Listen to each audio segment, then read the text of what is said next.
La historia de Skyler Annette Neese, la chica que fue asesinada terriblemente por sus dos mejores amigas. Yo soy el detective John y el día de hoy te traigo esta triste pero muy buena historia. Acompáñame a verla.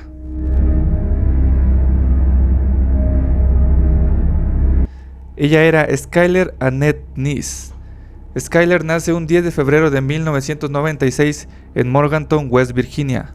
Era hija única de Mary y Dave Neese. Su madre Mary trabajaba como auxiliar administrativa en un centro de cardiología, mientras que su padre Dave trabajaba en una fábrica de productos de Walmart. Skyler era un estudiante ejemplar y soñaba con titularse en Derecho Criminal. Después de unos pocos años, Skyler fue creciendo y fue así como ingresó a la escuela primaria, y fue ahí donde encontró a la que consideraría como su mejor amiga, la segunda protagonista de esta historia. Skyler tenía tan solo 8 años cuando conoce a su mejor amiga. Ella era Shelia Eddy. Shelia Eddy nace un 28 de septiembre de 1995 en Blacksville, Virginia. Shelia también era hija única de Tara Clendenin y Greg Eddy. Sus padres se divorciaron en el año 2009 cuando Greg, su padre, sufrió un accidente automovilístico que lo dejó con una lesión cerebral. Su madre Tara siguió adelante como madre soltera, trabajando como contadora en una concesionaria de automóviles. En octubre de 2010, Tara se mudó con su nuevo esposo Jim Clendenin a Morgantown.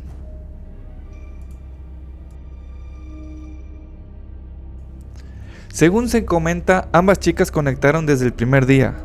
Las dos eran destacadas en sus estudios y tenían una habilidad muy fácil para socializar. Digamos que se convirtieron en las típicas chicas populares que todos tenemos o conocimos cuando estábamos en nuestra etapa de estudiante. Llegó el punto en que eran inseparables, como esos compañeros que todos hemos visto o amigos que siempre ves que no se despegan, que van a las fiestas juntos, que incluso se visitan en sus casas. Se comenta que estas chicas eran así, incluso dicen que tenían la tendencia a compartir su ropa o comprar ropa similar.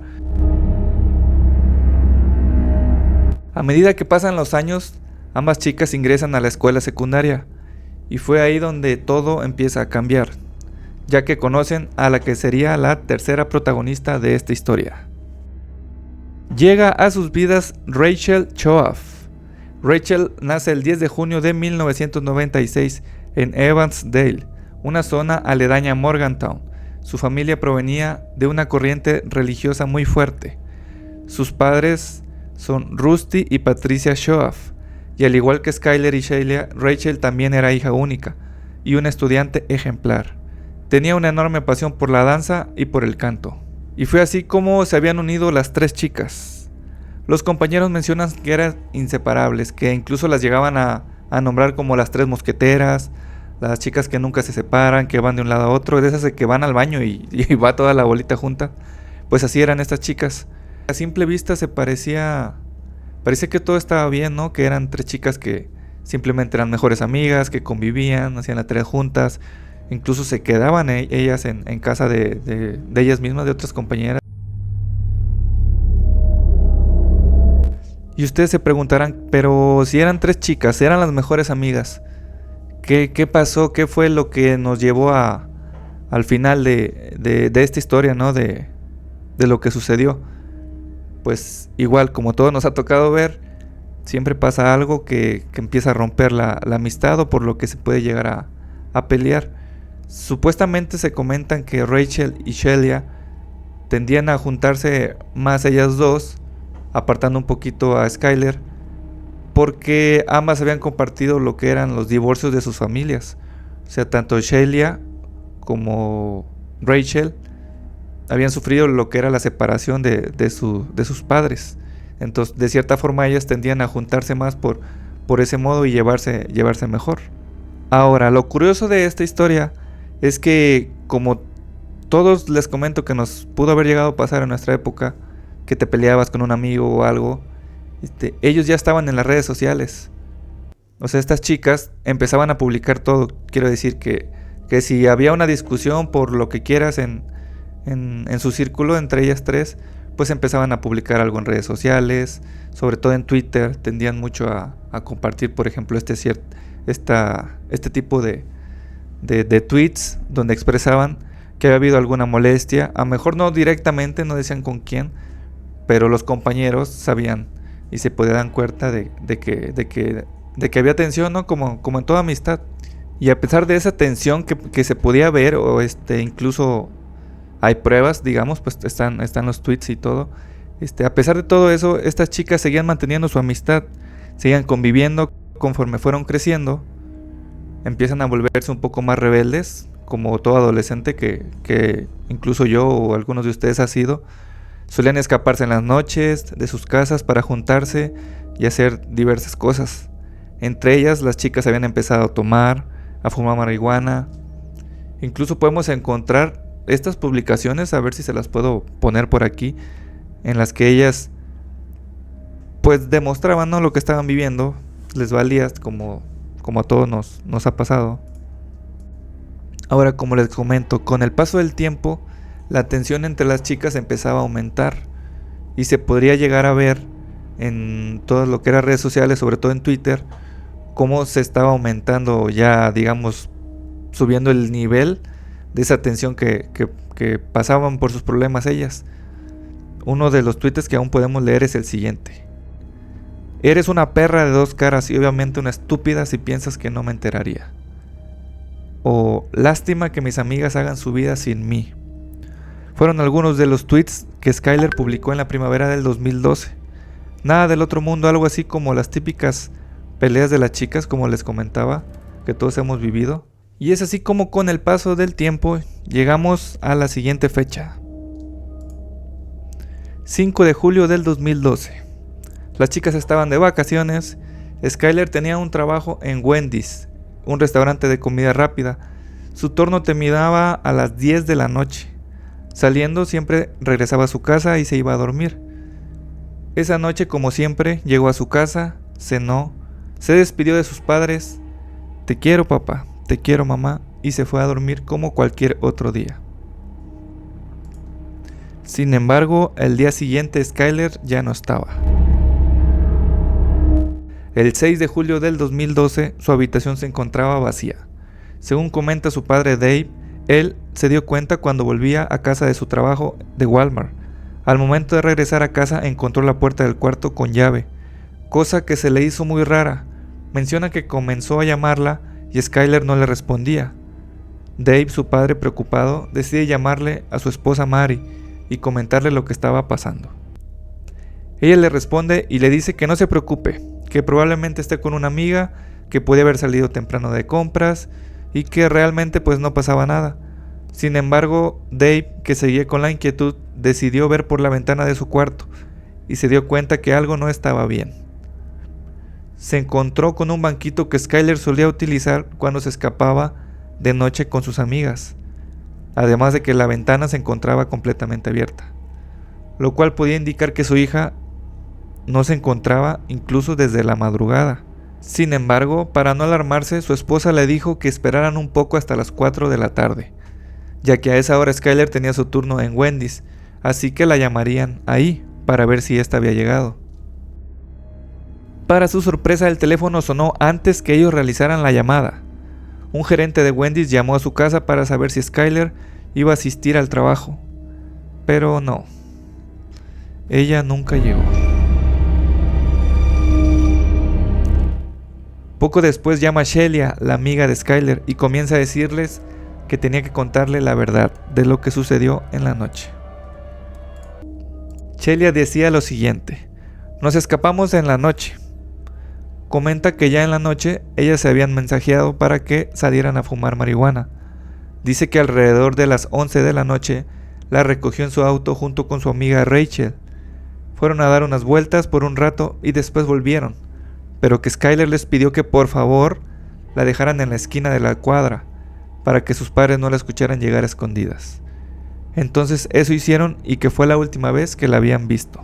Mary, al escuchar su historia, comienza a pensar que alguien había secuestrado a su hija en el transcurso del final de la calle hasta su casa.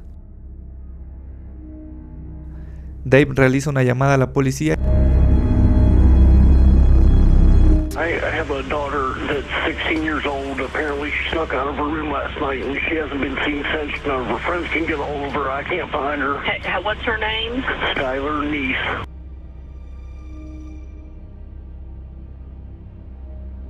Deciden comenzar a repartir volantes para poder encontrar a su hija.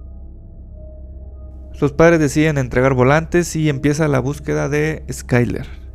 Es así como se contactan con la policía y les asignan a quien sería una de las personas más importantes para este caso. La oficial encargada del caso fue la oficial Jessica Colbank. Comenta que su primera impresión era que Skylar había huido de casa, como muchos adolescentes hacen en esa edad. No pasó mucho tiempo para que la oficial tuviera en sus manos un video grabado por una cámara de seguridad en donde se podía ver a Skylar saliendo de su casa y subirse a un auto. Es aquí donde se descubre un pequeño detalle.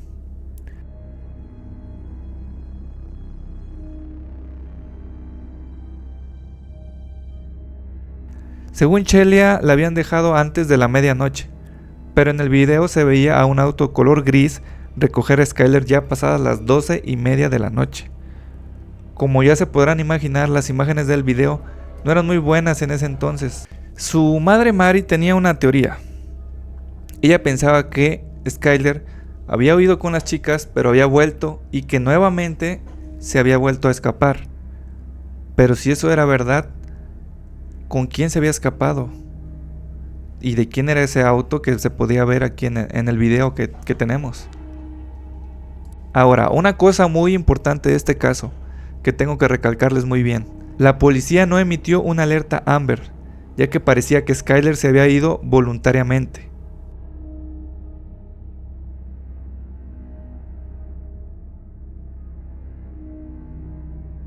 Ahora, para este tiempo, Celia había sido quien más se había acercado a buscar a Skylar. Estaba muy preocupada, iba a casa de sus padres, los ayudaba a pegar volantes, a entregar folletos, todo esto para encontrar a su mejor amiga. Los padres de Skylar mencionan que incluso había llorado en la habitación de Skylar junto con su madre, pidiendo que por favor volviera a casa, que constantemente les decía que todo iba a estar bien y que su amiga regresaría a casa, que la amaba, que la extrañaba muchísimo y que la quería de regreso. A su vez, Rachel también se le veía angustiada y dolida por la desaparición de su amiga. Recordemos que Celia y Skylar se conocen desde los 8 años. Era muchísimo tiempo que habían compartido juntos. Los padres incluso mencionan que ellos ya llegaban a ver a sus amigas como unas hijas más. Ahora, continuando la investigación, la oficial Jessica Colbank se dio cuenta que Skylar no estaba utilizando su celular ni tampoco su tarjeta de banco, lo cual en teoría debería estar utilizando para poder sobrevivir. Asimismo, no se había llevado sus lentes de contacto, cosa que necesitaba todos los días para poder ver. Se comenzó a notar entonces que no se había fugado de casa, sino que le había pasado algo. Mientras tanto, los compañeros de escuela comenzaban a comentar, sobre todo en las redes sociales, que era muy raro que sus dos mejores amigas no supieran qué había pasado con Skylar. Ellos pensaban que Rachel y Celia estaban ocultando algo. La oficial Jessica comenzó a buscar pistas en las redes sociales de las chicas, y fue así como se empezó a dar cuenta de cómo era la relación entre ellas, y cómo se llevaban y lo hacían cada día. Es así como el FBI entra en acción y decide visitar la escuela para interrogar a sus compañeros. Cabe resaltar que en este caso los padres de Skylar estaban del lado de las chicas y constantemente les decían a la policía que ya las dejaran en paz, que ya no tenían nada que ver. Recordemos que para ellos era un integrante más de su familia, tanto Rachel como Celia. Como resultado de las investigaciones, la policía notó que había algo muy extraño en la historia de Rachel, ya que coincidía perfectamente con la de Celia, cosa que no suele pasar. Parecía como algo muy ensayado. La policía relata que Rachel se comportaba de manera algo ansiosa durante la entrevista. Solía jugar con su pluma, sus manos y desviaba mucho la mirada. a diferencia de Shelia, quien se mostraba perfectamente tranquila, respondía con seguridad y solía mantener la mirada en los ojos del entrevistador. Al momento que la policía visitó la casa de Shelia, notaron que en el garage se encontraba su auto de color gris, muy similar al que se veía en la grabación del video. Sin embargo, no había pruebas para considerar que era el mismo auto, ni que ella había hecho algo. Con el paso del tiempo llegamos a noviembre, y es ahí donde las cosas empiezan a cambiar un poco. Para noviembre del mismo año, Rachel cambia su versión y admite que se habían doblado para ir a Blacksville y que Skyler les pidió bajarse del auto. Es decir, según Rachel, la habían dejado en el medio del bosque. Shelia al día siguiente dio su versión y dijo curiosamente exactamente lo mismo. Con el paso de los días, la presión sobre las chicas aumentó. Sus compañeros empezaban a titear que ellas algo tenían que ver, motivo por el cual ambas dejaron de asistir a la escuela. Los compañeros comentaban que Rachel se empezaba a notar muy diferente y que muchas veces se ponía muy agresiva y que en las clases la notaban demasiado distraída. Ahora ya se empezaba a notar que cierta parte de la historia como que no concordaba muy bien. Ambas chicas tenían exactamente la misma historia, cosa que, como mencionan ya la policía en estos casos, es muy difícil que todo quede tan perfecto, que tú digas fuimos acá o tomamos esto y exactamente se acuerden muy detalladamente de cada cosa que se hicieron. Pero es así como llegamos a la siguiente fecha, donde todo empezaba a tener más claridad. Para sorpresa de todos, el 28 de diciembre del 2012 la policía recibe la siguiente llamada. I have an issue with a 16-year-old daughter of mine. I can't control her anymore. She's hitting us, she's screaming, she's running through the neighborhood. Give me the phone. Okay. No, this is over. This is over. My husband's trying to contain her. Please hurry.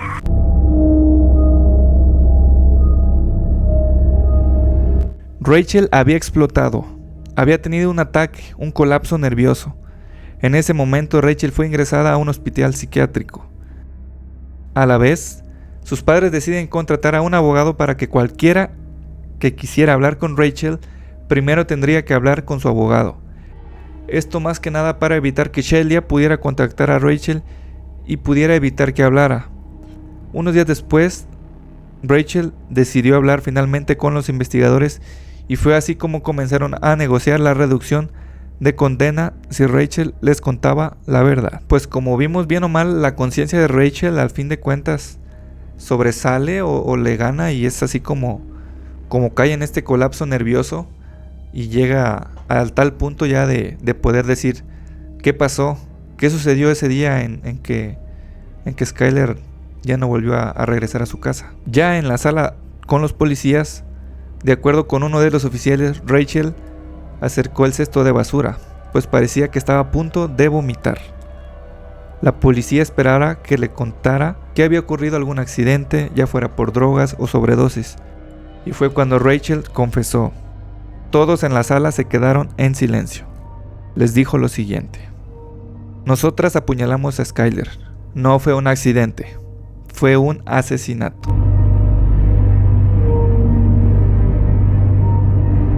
Fue así que se conoció que no todo era lo que parecía en la amistad de estas chicas.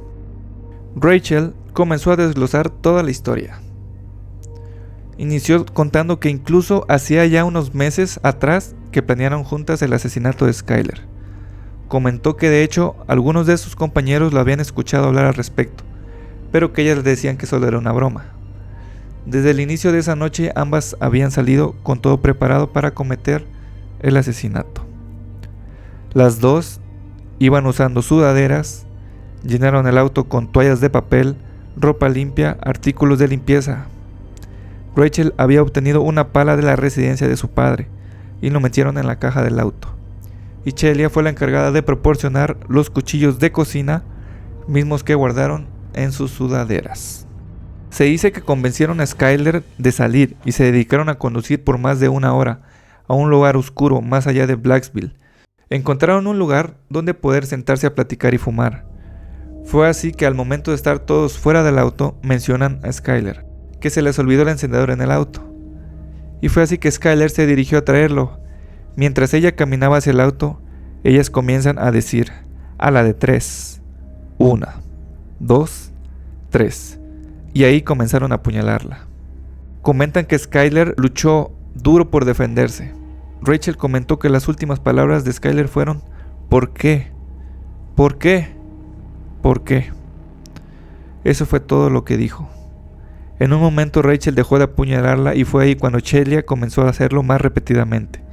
Lo hizo hasta que vio que ya no respiraba y quedó desangrándose en el suelo. Le habían asestado más de 50 apuñaladas. Al finalizar, ellas se pusieron a limpiar todo, cambiarse de ropa, deshacerse de la ropa manchada y trataron de enterrar el cuerpo, pero como la tierra era muy dura y llena de piedras, no pudieron. Solo lo pusieron junto a un árbol, le arrojaron tierra y la cubrieron con unas ramas y unas hojas. Se regresaron a sus casas antes del amanecer y continuaron sus vidas como si nada hubiera pasado. Al finalizar su relato, los policías hicieron la misma pregunta que la víctima Skyler: ¿por qué lo hicieron? Comentan que Rachel no dio muchos detalles y solo comentó porque no nos gustaba más y no queríamos seguir siendo sus amigas. Simplemente nos caía mal. Una vez reconocidos los hechos, Rachel lleva a la policía al lugar donde habían ocultado el cadáver, pero al llegar no pudo recordar la ubicación exacta donde estaba. Tampoco ayudaron las últimas nevadas que habían cubierto el terreno en aquel tiempo. 10 días después localizaron el cuerpo de Skyler, aunque presentaba un estado tan lamentable que tardaron 2 meses en identificarlo. Una vez terminada la autopsia, la policía pudo deducir que Skyler falleció por recibir alrededor de 50 apuñaladas. A pesar de todo esto, aún faltaba conseguir pruebas para poder capturar a Shelia, la supuesta mejor amiga de Skyler. Una vez que se dio la noticia pública de que Skyler había sido encontrada muerta, Shelia tuiteaba lo siguiente: el peor día de mi vida, el dolor es real. Descansa en paz, Skyler, tú siempre serás mi mejor amiga. Te extraño más de lo que podrías saber. Las chicas parecían tener dos caras. Por un lado publicaban cosas como estas y por otro ponían cosas muy diferentes. Vivían sus vidas con mucha normalidad a pesar de haber asesinado a la que consideraban su mejor amiga. Cole Bartiromo, dueño de una página de noticias y uno de los mayores apoyos que tuvo la policía en esta investigación, encontró unos tweets que llamaban mucho la atención de Shelia. No hay descanso para los malvados. Y esta increíble referencia a esa cuenta regresiva del asesinato de Skyler. Decía lo siguiente: realmente fuimos a la de 3. Sin embargo, no fue hasta después de varios meses que la policía obtuvo una orden para investigar el auto de Shelia, en donde pudieron obtener evidencia de la sangre perteneciente a Skyler. Y es así como detienen a esta chica que Skyler siempre consideró como su mejor amiga, Shelia Eddy. Y ahora lo más importante, o la intriga que me imagino que ustedes como yo tienen: ¿por qué lo hicieron? Nadie creía esto de que simplemente nos caía mal y ya nos caía mal, mejor la vamos a matar. O sea, eso no fue. ¿Qué fue lo que realmente hizo que estas chicas decidieran tomar la decisión de asesinar a su mejor amiga? Pues la historia es la siguiente. Se dice que el motivo fue por lo que sucedió unos meses atrás, cuando las chicas estaban en una especie de pijamada en la casa de Rachel, donde decidieron empezar a tomar de las botellas de licor que tenían sus padres. Sin embargo, con el paso del tiempo, cuando las chicas ya se encontraban un poco más alcoholizadas, en especial Shelia y Rachel, comenzaron a tener relaciones entre las dos, justo enfrente de Skyler. Así que pues prácticamente fue eso. Supuestamente no querían que la gente supiera que habían tenido relaciones estas dos chicas, y pues la única testigo era Skyler. Así que consideraron pues prácticamente durante meses mejor asesinar a su mejor amiga para que nadie se enterara de lo que habían hecho. La fiscal Marcia Asdown dijo lo siguiente: no se dejen engañar por sus apariencias de niñas. Son asesinas frías y calculadoras, a pesar de sus caras de niñas. Planearon el asesinato con meses de anticipación, lo cual es lo más horroroso de esta historia. Y pues nada más, refugiados, por aquí se acaba la historia del día de hoy. Quiero estar trayendo un poco más de este tipo de contenido, que me gusta todo esto de criminología, crímenes. Y pues nada, espero que les guste y que apoyen. Familia, amigos que están aquí presentes, gracias por el apoyo, por seguir a la página por ahí en Facebook. Y pues nos estaremos por aquí viendo. Muchas gracias por todo y nos vemos en la próxima. Bye.